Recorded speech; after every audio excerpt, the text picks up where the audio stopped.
What happens after political freedom when cultural and mental freedom is still incomplete? Hello everyone, welcome back to the channel. Today's topic is post colonial literature and Indian writing in English, one of the most important and repeatedly asked areas in UPLT, KVS, NVS, NET, and other competitive exams. Post colonial writing is not just about stories or novels, it is about identity, colonial oppression, freedom and resistance, and the clash between East and West.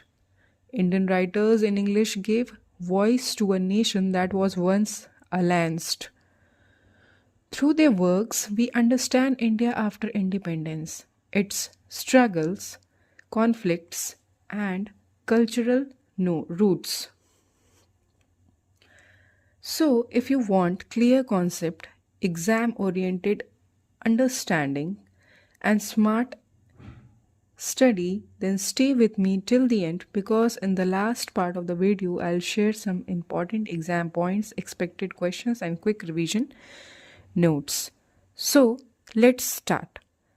As in your camera, it is being placed as the first point meaning of post colonial literature.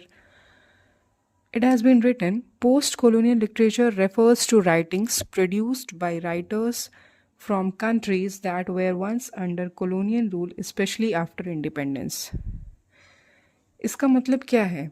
इसका मतलब ये है कि post colonial literature जो है ऐसे writings को produce करता है जो राइटर्स हैं वो दूसरे कंट्रीज से कैसे थे, बेचारे कॉलोनियल रूल के अंडर थे, स्पेशली आफ्टर इंडिपेंडेंस।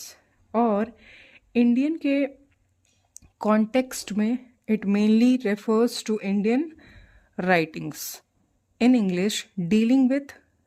सबसे पहला क्या है, जो हमारे इंडियन राइटर्स और चूँकि राइटिंग जो भी थे वो बेचारे डील कर रहे थे कितने सारे दिक्कतों से। The first one is colonial experience.